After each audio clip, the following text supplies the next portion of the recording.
So now we're going to look at wave interference in a little more detail and how it can make these standing waves we've talked about and how you can detect it and what it sounds like or looks like. So we know that when sound waves or any waves interfere, it's when two waves combine. And our choices are it can be a half a wavelength out of step, which would be destructive and no sound, or a full lambda out of step, a whole wavelength and constructive and give you a loud sound when we're dealing with sound. So let me give you an example. So let's say I have wave 1 and it looks like this. And if wave 2 is out of step, so it starts here, and it keeps going. So it's out of step by 1 wavelength, so that is my lambda. Then you can see where you would get constructive interference and you'd end up with this big wave, right? So this would be constructive interference. On the other hand, if I start with the same first wave, right, and then the second wave this time is a half a wavelength out of step, so it starts down when that one starts up, right? So it's basically shifted by a half of wavelength. Now you can see that you get destructive interference. So you've shifted it by a half. So let's see if I start it better here. So if I've shifted it by a half, so it's going to start, right? So this is a half a wave. So it's going to start right here. So it starts going like this. That might be the easier way to look at it. So you can see now that that is a half a wave step out, right? And so now you get destructive interference, and so you end up with just this flat line because this is destructive interference, right? So it's important to know whether it's a half a wave or a full wave out of step when it starts. Now, you can force, and we'll do this, you'll get to hear these demos, you can force something to vibrate at any frequency, and it just causes more molecules to vibrate and increase and get louder. So if I take a little music box and it's sending out its little sound waves, right? But then if I put like a box on top of it, then you have all these molecules which are going to get forced to vibrate in addition to all the air molecules. So now you keep adding these extra sound waves. That's forced vibration. So it gets a little bit louder. But if I force something to vibrate at its natural frequency, that's the key. You have to force it to vibrate at its natural frequency. It causes a huge increase in vibration. So this picture is trying to show where you had a wave that was going like this, and then you force it to vibrate at its natural frequency. So now it's going to make it vibrate even more. So you end up with this huge, huge amplitude. I like to think of it as a swing. So you guys have all been on swings. And so if you have somebody on a swing and they're swinging back and forth on their little swing here, and if I'm over here pushing them, there is a natural frequency that this swing wants to swing back and forth at. So if I match that frequency and I push my little sister, my little brother on that swing with their natural frequency, that's going to make them go even higher. If I miss it, right, if I kind of sometimes hit them and sometimes don't, it doesn't work, and I kind of like fight the wave. So resonance is when you force something to vibrate at its natural frequency. So it's already going at that frequency, and then you match it, boom, boom, boom, boom, and that makes it go even higher because you just keep adding and adding to the amplitude. And again, I'll give some examples of that. Now, resonance is everywhere. We see it all the time. So one example, and in the next picture it'll show you more, is your ear hairs. So you have different length ear hairs in your ear canal, and their length dictates their natural frequency. So if they have a longer ear length, they have a shorter frequency, so they vibrate much slower. Think of swings, right? Longer swing takes longer to go back and forth.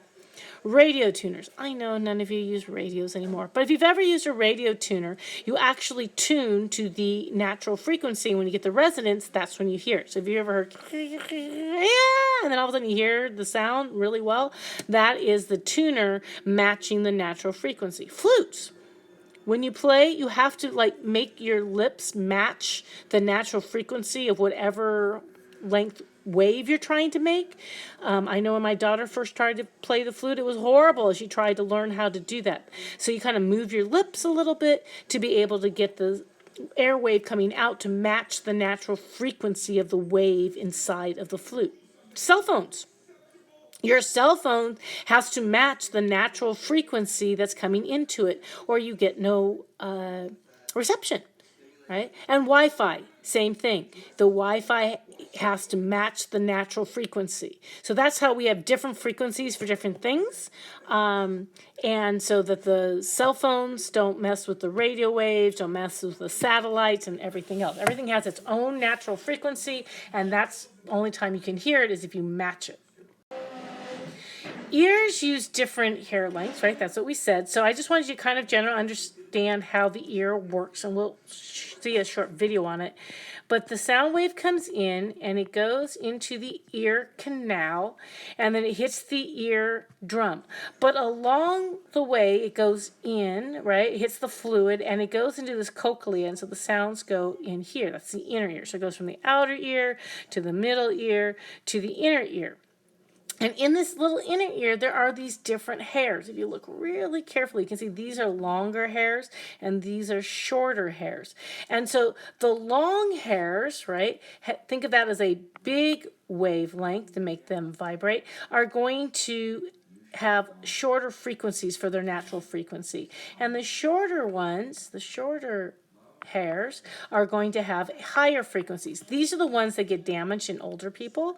And so if we fill in this blank, long hairs have our natural frequency resonate at low frequencies. That's low frequencies. And short hairs vibrate at a naturally high frequency. And the high frequencies, just like when we talked about radiation, causes more damage. So those little hairs are the ones that get damaged. And so as you get older, you can't hear those high frequencies as well.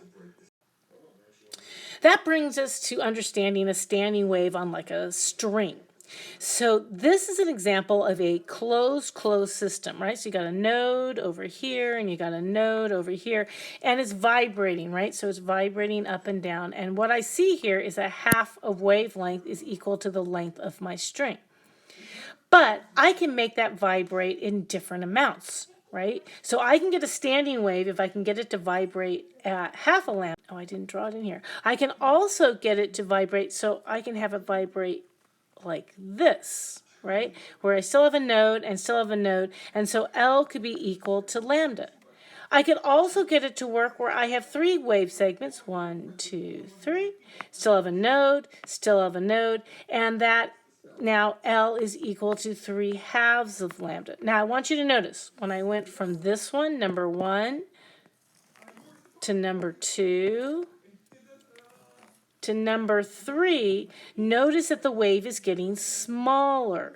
So as I get more waves, right? More waves equals a smaller lambda, right? So this is the biggest lambda I can get. It is known as the fundamental frequency because that's as big as it can get, and otherwise I can't make it. So I can make a half a wave, I can make a whole wave, I can make 3/2. What would the next one be? Well, let's think about that. So I have a lambda over 2. We're looking at the pattern. And then I added plus a lambda over 2. So the next one would be lambda. Then plus a lambda over 2. I have 3 lambda over 2. And then plus a lambda over 2. I end up with 4 lambda over 2, which is 2 lambda. Right? So I go a half. And then I go 2/2. And then I go 3/2. And then I go 4/2. And you can keep going. right? So this is the fundamental frequency, and then it gets bigger, the wavelength gets smaller, right? Lambda goes down as we go down. Frequency goes up, right? So this is the fundamental frequency, and then the frequency gets higher, higher, higher. But I can also get it. So the biggest wave in open open is also a half a lambda. Same thing. If you look at it, that is open open. So now we have a node in the center. And so you notice that that's equal to L. So it's going to be the same pattern. Again, it's going to go 1/2, 1, 3/2, 2, 5/2, etc. But let's look at an open closed. Look at open closed. Now I have a node and I have an antinode here. This, right, if you think of a wave like this, if this is my center, here's my node, here's my antinode. That is only 1/4 of a wave. So if I always have to have a node and an antinode, the next section I could add is again a half, and I can add a half. So we have to be careful this time because we always have this extra quarter when you have an open-closed system. So this was the closed-closed or open-open, right? And if I do open-closed, I start with 1/4, but then I add a half. If I add a half, that's 3/4. If I add a half, I end up with 5/4. And then I end up with, that is not a 4. I said 5/4. I end up with 5/4. And then I end up with 7/4, right? I keep adding a half. So plus a half, plus a half. So you notice 1, 3, 5, 7, right? A little different from the other one. So that brings us to our equations that you're going to put on your equation sheet. We know that V is equal to lambda F. We know that F is equal to V over lambda. But lambda is equal to either 4L or 2L, right? Because if it was 1/4, right, if 1/4 of lambda equals L, then lambda equals 4L. And on my other one, if 1/2 of lambda equals L, then lambda equals 2L. So that's where the 4 and the 2 come from. And then we have the V on top, but then we can just keep multiplying it by n's. But when we do, this is backwards. When we do open, close, that's right, open, close, the n's should be 1, 3, 5, and 7, right? We just said that.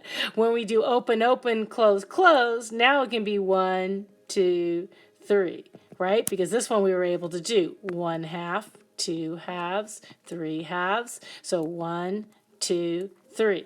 This one, though, remember, it had to be 1, 3, 5, 7 because I always have that extra quarter to begin with. We're going to practice with this. That's the hardest part, but put those equations in. They are correct, just that the open closed is 1, 3, 5, 7, and open or closed is 1, 2, 3.